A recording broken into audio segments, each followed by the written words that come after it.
From the Detroit Free Press, I'm Robin Chan with a Voice Briefing Special Report. Before we continue, we want to note that this story contains graphic descriptions of a crime scene, as well as devastating injuries, and discusses domestic violence and child abuse. The full series online also mentions thoughts of suicide. If you or someone you know is a survivor and seeking help, you'll find a list of resources in the description of this podcast and at the end of this audio piece. Today, we'll hear from columnist Jeff Seidel. I'm Jeff Seidel, and I've been with the Free Press for more than 20 years. Jeff joins to introduce us to survivor Amedy Dewey and her story of recovery in the aftermath of gun violence. The story started with a simple message from one of my Facebook friends, Becky Bowman-Hoon. She wrote, quote, "Hey, would you be interested in doing a piece on Amedy Dewey, who was shot by her stepfather on I-96 and was my BFF Lisa Foster's daughter?" End quote. Shot in the face? Okay, she had my attention. It had to be one of the strangest messages I've ever received. Becky, my wife Teresa, and Lisa all grew up together in Ludington. Becky was actually in our wedding more than 30 years ago, but we haven't seen her much, just Facebook posts. I didn't know anything about a shooting, didn't know anything about Amedy. And that's one of the subtle messages in this story. These shootings happen so often, we don't even realize it anymore. But after doing a little research and reading some stories, I was stunned. Becky wrote, quote, "She wants her story out there of what happened. She wants to talk to people. I call her Amazing Amedy because she got shot in the face and she's blind, but she still has her brain." End quote. About a month later, back in June, I met with Amedy in Ludington. I went into it with an open mind.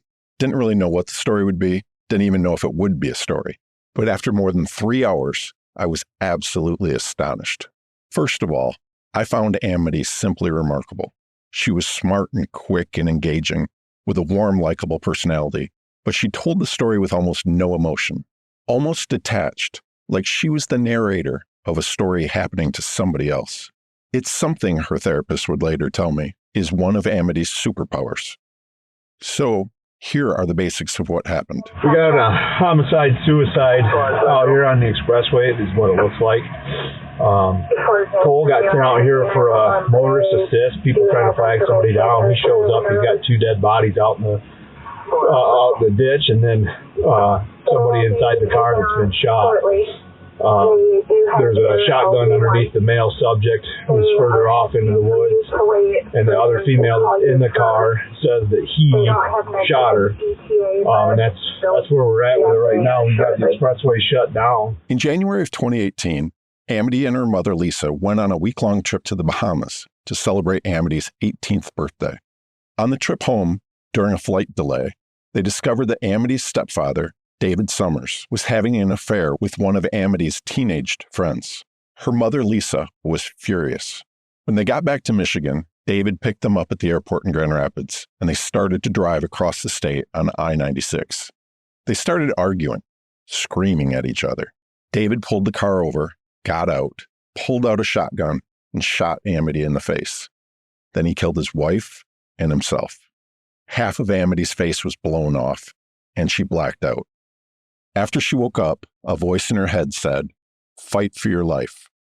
She stumbled out of the car and stood by the side of the road, trying to get help, twice, as people drove by and called 911. Hi, Union County 911, where's your emergency? Me and my brother were just driving on I-96 East, and there were just some people, like, just west of mile marker 60, and they were like, they looked like they were freezing, they were waiting for help. I'm on 96 heading east.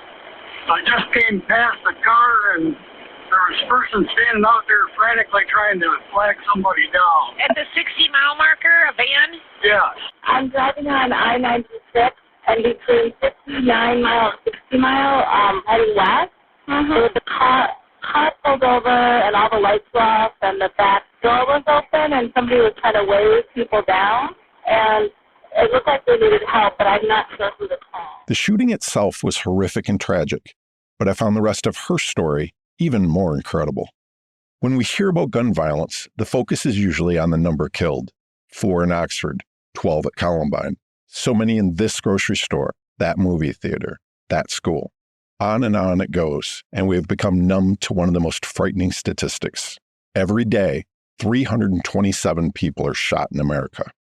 But what happens to the survivors?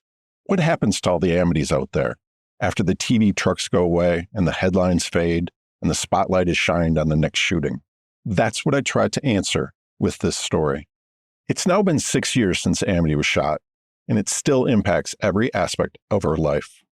Amedy has gone through emotional trauma, ranging from PTSD to night terrors. Fireworks would set her off, so would a rush of wind, or even a toothache. A simple pain in her face takes her back to the moment her stepfather pulled the trigger. How is she recovering? Amedy gave me permission to talk to her therapist to explore everything she's endured and the ways she has improved. Amedy is still recovering from the physical wounds. She's undergone more than 20 plastic surgeries to repair her face. Amedy gave me permission to witness one of those surgeries at the U of M as she got a new nose. I was paired with David Rodriguez Munoz, a brilliant free press photographer. Together, we dressed in scrubs and stood off to the side. Surgeons took a piece of her rib, chiseled it down like a piece of wood, and inserted it into her face, giving her a new nose. It was amazing to watch, but not really that unusual. As the doctor said to me, quote, "This is the face of gun violence in America," end quote. Like many shootings, this one was covered by many news outlets, but Time offers a different perspective, both from the victims as well as the cops. With the case closed, I was able to get the full police records, 911 tapes, and talk with detectives and family members and Amedy herself. I was able to find a story that hasn't been told from beginning to end. This story has so many twists and turns, I decided to tell it as a 5-part serial narrative. This form offers many advantages compared to a normal feature story. By telling it as a story, using scenes and dialogue in a true story arc, I can explore all the gray areas of a story, all the nuances, showing all her struggles as well as her triumphs. If there's one thing that will stick with me, it was an interview I did with the main detective on the case. Years after the shooting, Detective Philip Hesche cleared his schedule to talk to me because he found Amedy so remarkable. Hesche told me, quote, "That girl is the toughest human being I've ever met in my entire life.